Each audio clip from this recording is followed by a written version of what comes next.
Namaste everyone. So today is Ekadashi and we are seeing this ritual of fasting from long since it has been very long time.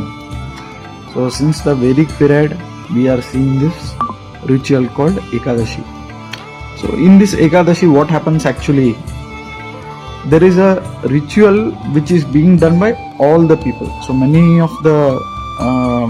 of my friends who are staying abroad have asked this question that please guide us regarding the Ekadashi Upavasa. So whatever we are doing today, the fasting ritual, so kindly guide us on this particular thing. So today I want you to guide on this particular ritual called Ekadashi. So in this Ekadashi ritual, the main thing is to do fasting. So fasting, by the word fasting, so it can be of many things, not only the food. So ಪ್ರತಿ ಸತಿನೂ ಊಟದ್ದನ್ನ ನಾವು fasting ಮಾಡಬೇಕು ಅಂತಲ್ಲ, ಅಂದರೆ ಪದಾರ್ಥಗಳನ್ನು ಬಿಡುವಂಥದ್ದನ್ನೇ ಏಕಾದಶಿ ಅಂತಲ್ಲ. ಇಂತು ಏಕಾದಶಿ ಅಂತ ಹೇಳಂದಾಗ ಅದು ವಸ್ತುಗಳದ್ದಿರ್ಬೋದು ಅಥವಾ ವಿಷಯಗಳದ್ದಿರ್ಬೋದು. It may be of the subjects or it may be regarding the food. So ಹೀಗೆ whatever the Ekadashi rituals we follow, that is totally a significance that each and everyone, ಪ್ರತಿಯೊಬ್ಬ ಮನುಷ್ಯ ಸುದ್ದಾನು ತನ್ನ ಜೀವನದಲ್ಲಿ ಅಳವಡಿಸಿಕೊಳ್ಳಲೇಬೇಕಾದಂತಹ ಒಂದು ರೀತಿ, ನೀತಿ ಮತ್ತು ನಿಯಮ. ಜಸ್ಟ್ ಥಿಂಕಿಂಗ್ ಆಫ್ ಗ್ಲೋಬಲ್ ಆಗಿ ನಾವು ಒಂದು ವಿಚಾರ ಮಾಡೋಣ. ಏನು ಅಂತಂದ್ರೆ, ಒಂದು ದಿವಸ ಒಬ್ಬ ಮನುಷ್ಯ ನೀರು ಕುಡಿಲಿಲ್ಲ ಅಂತಂದ್ರೆ, ಊಟ ಮಾಡಲಿಲ್ಲ ಅಂತಂದ್ರೆ, so how much we are going to save. So that is the important thing, how much we are going to save in global. So ನೀವು ವಿಚಾರ ಮಾಡ್ಲಿಕ್ಕೆ ಸಾಧ್ಯ ಇಲ್ಲ, ದಿವಸಕ್ಕೆ 1 kg ಅಕ್ಕಿಯನ್ನ ಒಬ್ಬ ಮನುಷ್ಯ if he is going to consume, there is a total population of more than 180 crores which is in India. So that particular saving of 180 crores of rice, 180 crores of vegetables, 180 crores of plants and everything whatever you are seeing today will be saved.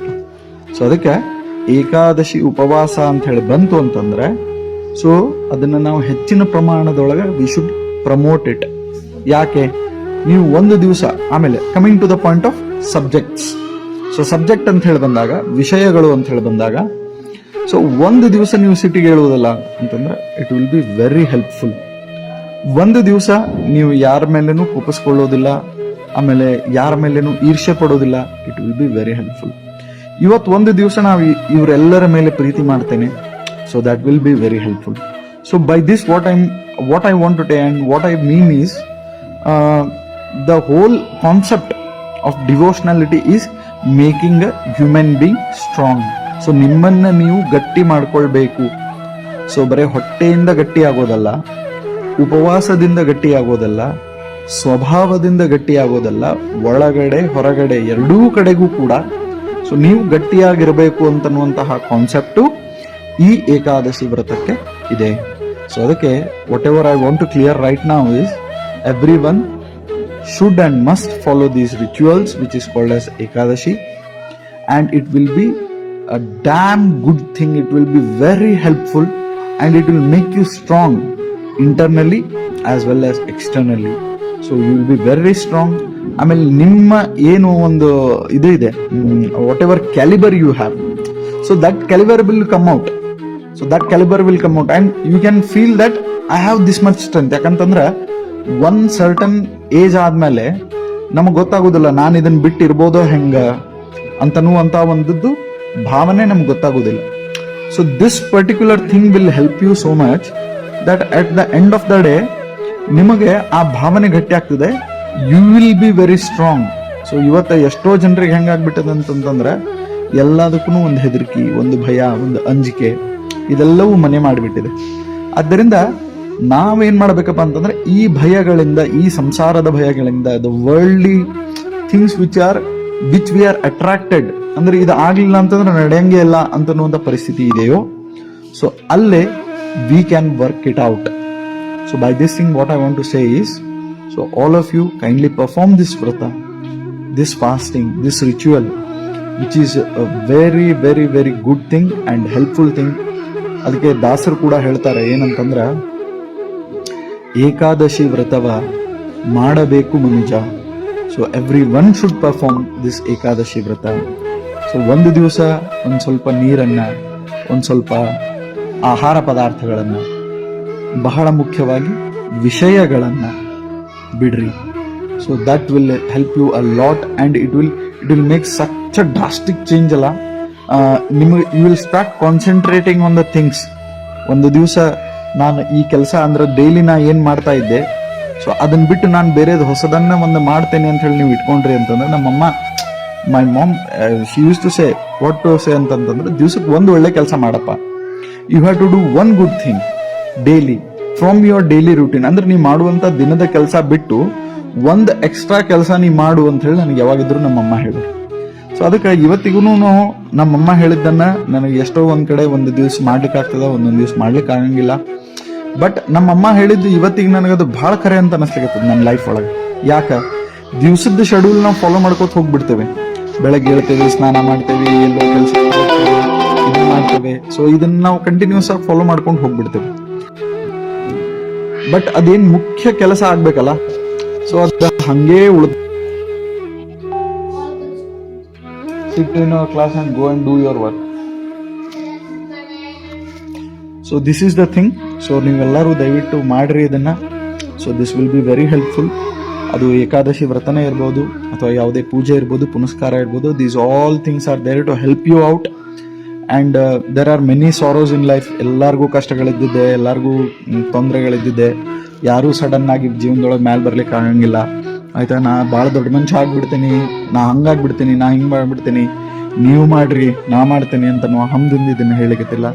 But there will be a drastic change. So ನಮಗಾದ ಅನುಭವಗಳನ್ನು, ಮನುಷ್ಯನಿಗೆ ಆದ ಅನುಭವಗಳನ್ನು ಹಂಚ್ಕೊಂಡಾಗ ಮಾತ್ರ ನಮಗೆ ಗೊತ್ತಾಗ್ತದೆ ಜೀವನದೊಳಗೆ ಹೆಂಗಿರ್ಬೇಕು, ಏನ್ ಮಾಡಬೇಕು ಇದೆಲ್ಲಾನು.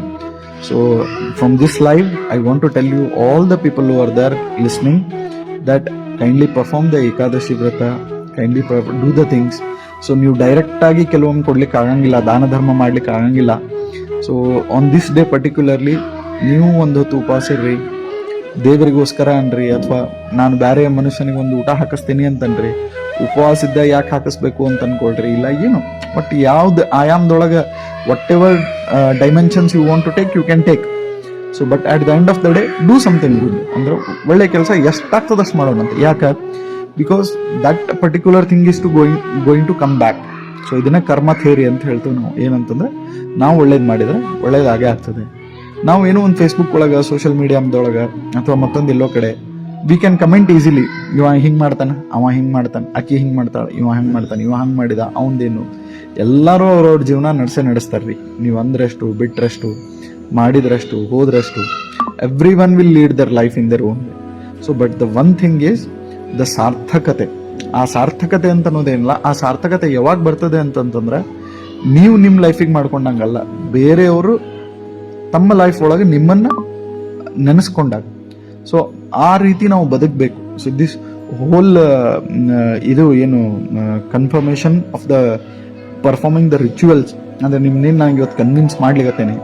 ಸೊ ಈ ಕನ್ವಿನ್ಸಿಂಗ್ ಏನಿದೆ, so this is for the good, this is for the betterment, this is for the whole of a drastic change in everybody's life. So ಅದಕ್ಕೆ ನೋಬಡಿ ಈಸ್ ಪರ್ಫೆಕ್ಟ್. ಇದನ್ನ ನೀವು ತಲೆ ಒಳಗೆ ಇಟ್ಕೊಂಡ್ಬಿಡ್ರಿ. Nobody is perfect. ಇವತ್ತಿನ ದಿವಸ ನಿಮ್ಮ ಕಡೆ ಯಾರೋ ಬಟ್ಟೆ ಮಾಡಿ ತೋರಿಸ್ಲಿಕ್ಕತ್ತಾರ ಅಂತಂದ್ರೆ, ಅವ್ರ ಕಡೆ ಹೊಳ್ಳಿ 4 ಬಟ್ಟೆಗಳಿದೆ ಅಂತನ್ನೋದು ನೀವು ಕಲ್ಪನೆದೊಳಗೆ ತೊಗೊಂಬಂದ್ಬಿಡ್ರಿ. ಸೊ ಹಂಗಿರ್ತಿರ್ಬೇಕಾದ್ರೆ ಅವಶ್ಯವಾಗಿ ಇದೆಲ್ಲವನ್ನು ಗಮನದಲ್ಲಿ ಇಟ್ಕೊಂಡು ಏಕಾದಶಿ ವ್ರತವನ್ನು ತಪ್ಪದೆ ಮಾಡಿ. ಎಂತೆಂಥ ದೊಡ್ಡ ದೊಡ್ಡ ಮಹಾನ್ ಗುರುಗಳು, ಆಮೇಲೆ ತಪಸ್ವಿಗಳು, ಜ್ಞಾನಿಗಳು ತಪ್ಪದೆ ಮಾಡ್ತಾರೆ. ಯಾಕೆ, ಇವತ್ತೊಂದು ದಿವಸ ಅಡಿಗೆ ಕೆಲಸ ಮತ್ತೊಂದು ಮುಗಿದೊಂದು ಎಲ್ಲ ಬಿಟ್ಬಿಡೋಣ. ಎಲ್ಲ ಬಿಟ್ಟು ನಾವೇನ್ ಮಾಡೋಣ ಅಂತಂತಂದ್ರೆ, ದೇವರನ್ನು ಕುರಿತು ಸ್ತೋತ್ರ. ನಾ ಈ ಭೂಮಿಗೆ ಯಾಕೆ ಬಂದೆಪ್ಪ, ನನ್ನ ಉದ್ದೇಶ ಏನು, ಹಂಗಿದ್ರೆ ನನ್ನ ಜೀವನ ಹೆಂಗೆ ನಡೆಸ್ಬೇಕು, ಈ ಎಲ್ಲ. ಅದಕ್ಕೆ ದಾಸರು ಹೇಳ್ತಾರೆ, ಬಹಳ ಚಂದ ಹೇಳ್ತಾರೆ, ಏನು, ಬೈ ಬೈ ತನಕ ಊಟದ ಕೆಲಸ ಉಂಡ ಮೇಲೆ ಶಯನ. ಬೈಲಾಗಿತು ಈ ವಗತನವೆಲ್ಲ ರಕ್ಷಿಸಯ್ಯ, ಬೈಲಾಗಿತು ಈ ವಗತನವೆಲ್ಲ ರಕ್ಷಿಸಯ್ಯ. ಯತಿಕುಲ ತಿಲಕ ಬೈ ಬೈ ತನಕ ಊಟದ ಕೆಲಸ, ಉಂಡ ಮೇಲೆ ಶಯನ, ಉಂಡ ಮೇಲೆ ಶಯನ, ಉಂಡ ಮೇಲೆ ಶಯನ. ಎಲ್ಲರೂ ಮಾಡುವುದು ಹೊಟ್ಟೆಗಾಗಿ, ಗೇಣು ಬಟ್ಟೆಗಾಗಿ, ತುತ್ತು ಹಿಟ್ಟಿಗಾಗಿ. ಸೊ ಈ ಹಾಡನ್ನು ನಾವು ಕೇಳ್ತೇವೆ. ಸೊ ಹಂಗಿದ್ರೆ ಇವರೆಲ್ಲ ಹಾಡು ಮಾಡ್ಲಿಕ್ಕೆ ಏನ್ ಕಾರಣ ಆಯ್ತು ಅಂತಂದ್ರೆ, this is the thing behind the whole ritual that we call it as Ekadashi, fasting, ದಾನ, ಧರ್ಮ, ವ್ರತ, ನಿಯಮ, ಉಪವಾಸ, ಸ್ವಾಧ್ಯಾಯ. ಸೊ ಇದೆಲ್ಲಾನು ಇದ್ರೊಳಗೆ ಬರ್ತದೆ.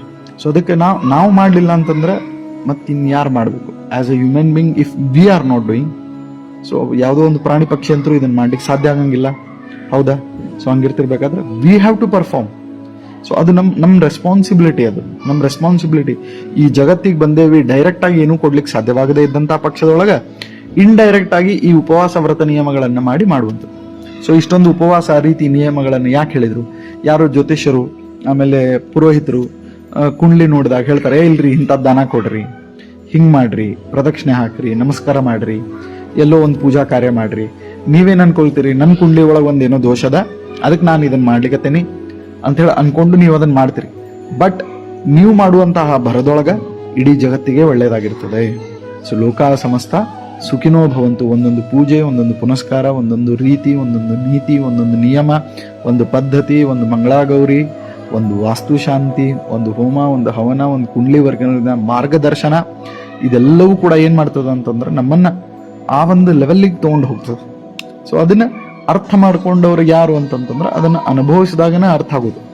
ಇದನ್ನ ಮಾಡೋದ್ರಿಂದ ಇದಾಗ್ತದೇನ್ರಿ, ಅದನ್ನ ಮಾಡೋದ್ರಿಂದ ಅದಾಗ್ತದೇನ್ರಿ ಅಂತ ಪ್ರಶ್ನೆ ಮಾಡಿದ್ರೆ ಆ ಪ್ರಶ್ನೆಗೆ ಅರ್ಥ ಇಲ್ಲ. ಅದಕ್ಕೆ ಯಾವುದ್ರ ಬಗ್ಗೆ ಪ್ರಶ್ನೆ ಮಾಡ್ಬೇಕು ನಾವು ಅಂತಂದ್ರೆ, ನಮ್ಮ ಜೀವನಕ್ಕೆ ಒಳ್ಳೇದಾಗ್ಲಿಕ್ಕತ್ತದ ಅದನ್ನ ವಿಚಾರ ಮಾಡ್ರಿ ಫಸ್ಟ್. ನೀವು ಮೊದ್ಲಕ್ಕೆ ಸ್ವಾರ್ಥಿಗಳಾಗ್ರಿ. ಒಂದ್ ಸ್ವಲ್ಪ ನಾ ಹೇಳ್ತೇನೆ, ನಿಸ್ವಾರ್ಥವಾಗಿ ಮಾಡಬೇಡ್ರಿ, ದಯವಿಟ್ಟು ಸ್ವಾರ್ಥಿಗಳಾಗ್ರಿ. ಏನಂತ, ನನ್ನ ಕಡೆಯಿಂದ ವೈಯಕ್ತಿಕವಾಗಿ ಏನು ಸಾಧನೆ ಆಗ್ಲಿಕ್ಕೆ, what is the best thing I am doing in my life, what are the sequences which are running behind me, what are the scenes which are running behind me, who are the people working it out. ಇದೆಲ್ಲಾನು ವಿಚಾರ ಮಾಡ್ಕೊಡ್ರಿ. There will be ಒಂದು clear cut ಒಂದು picture ಸಿಗ್ತದೆ. ಇವತ್ತಿದ್ರು ಒಂದು picture ಸಿಗ್ತದೆ. So ಆ ಪಿಕ್ಚರ್ ಸಿಕ್ತು ಅಂತಂತಂದ್ರೆ the life will B the most easiest way. ನಾವು ಹೆಂಗೆ ದೊಡ್ಡವ್ರು ಹಾಕೋತ ಹೋಗ್ತೀವಿ, ಹಂಗಂಗೆ ಲೈಫ್ ಕಠಿಣ ಹಾಕೋತ ಹೋಗ್ತದೆ. ಅದಕ್ಕೆ ಅದೇ ಹೇಳಿದ್ನಲ್ರಿ, ಮೊಬೈಲ್ ಒಳಗೆ ಕೂತು ಲೈವ್ ಮಾಡೋದು ಬಹಳ ಎಲ್ಲೂ ಒಂದು ಕಡೆ ಸರಳ ಅನ್ನಿಸ್ಬಿಡ್ತದೆ. ಆದರೆ ನಾನು ಇವತ್ತಿಲ್ಲಿ ಹೇಳುವಂತಹ ಮಾತಿನೊಳಗೆ ಬಹಳ ಅರ್ಥ ಇದೆ. ಇದನ್ನು ತಿಳ್ಕೊಂಡವರು ತಿಳ್ಕೊಳ್ತಾರೆ, ತಿಳ್ಕೊಳಿಕ್ಕಾಗದೇ ಇದ್ದವರು ಏನು ಇದನ್ನು ಹೇಳಲಿಕ್ಕತ್ತಾರೆ ಇವರು ಅಂತಾರೆ. ಆದರೆ ನಾವೊಂದು ಮಾತು ಹೇಳ್ತೀನಿ, it's left to your experiences. Whatever experiences you have, on that basis the whole of your life will be done. So ನೀವು ಕಣ್ಣು ಮುಚ್ಚಿ ಕಣ್ಣು ತೆಗೆದ್ರಾಗ ಜೀವನ ಮುಗಿದು ಹೋಗಿರ್ತದೆ. ಸಣ್ಣವರಿದ್ರಿ, ದೊಡ್ಡವರಾದ್ರಿ, ಏನೋ ಆಯಿತು, ನೌಕರಿ ಮಾಡ್ಲಿಕತ್ತೀರಿ, ಈಗ ನಿಮಗೆ ಮಕ್ಕಳಾಗ್ಯಾರ, ಮದುವೆ ಆಗ್ಯದ, ಅವ್ರಿಗೆ ವರ ನೋಡ್ಲಿಕತ್ತೀರಿ, ಅವ್ರಿಗೆ ಕನ್ಯಾ ನೋಡ್ಲಿಕತ್ತೀರಿ, ನಾಳೆ ಅವ್ರಿಗೆ ಮಕ್ಕಳಾಗ್ತಾರೆ. So in this all the things the life will just go. So ಹಿಂಗಿರ್ತಿರ್ಬೇಕಾದ್ರೆ ನೀವೇನು ಮಾಡ್ರಿ ಅಂತಂತಂದ್ರೆ, you please take it as a challenge. So ಒಂದೇನಾದರೂ ಒಂದು ವಿಶೇಷ ಸಾಧನೆಯನ್ನು ಮಾಡ್ರಿ. It may be in any line. So ಈಗ ನೋಡ್ರಿ, ನಾ ಹೋಗಿ ನಿಮಗೆ ಅಥ್ಲೆಟಿಕ್ಸ್ ಒಳಗೆ ಮೆಡಲ್ ತೊಗೊಂಬರ್ರಿ ಅಂತ ಹೇಳಿಗತ್ತಿಲ್ಲ. ನಿಮ್ಮ ದಿನನಿತ್ಯದೊಳಗೆ ಏನು ಜೀವನ ಇದೆ ಆ ಜೀವನದೊಳಗರ ಒಂದು ಸ್ವಲ್ಪ ಚೆಂದಾಗಿ ನಾವು ಅದನ್ನು ಮಾಡಬೇಕು. So that will be a really a good thing. So at the end of the day I want to thank all the viewers. Padmavati ನಾಡಗೌಡರು, Pooja Deshpande, they have asked something, and all the people who are live over here, many people are live. So I just thank you all for giving your time and listening to my words. So thank you one and all, thank you. So ಒಂದು ಮಾತು ಹೇಳ್ತೀನಿ, ಒಳ್ಳೆಯದನ್ನು ಮಾಡಿದರೆ ಒಳ್ಳೆಯದೇ ಆಗ್ತದೆ. So ಆ ಒಳ್ಳೆಯದು ಮಾಡಲಿಕ್ಕೆ ದೇವರು ನಮಗೆ ಅನುಗ್ರಹ ಮಾಡಲಿ, ಅನುಕೂಲ ಮಾಡಲಿ. ಯಾಕಂದರೆ ಅವನಕ್ಕಿಂತ ದೊಡ್ಡ ಶಕ್ತಿ ಮತ್ತೊಂದಿಲ್ಲ. ಜೈ ಹಿಂದ್, ಜೈ ಕರ್ನಾಟಕ ಮಾತೆ.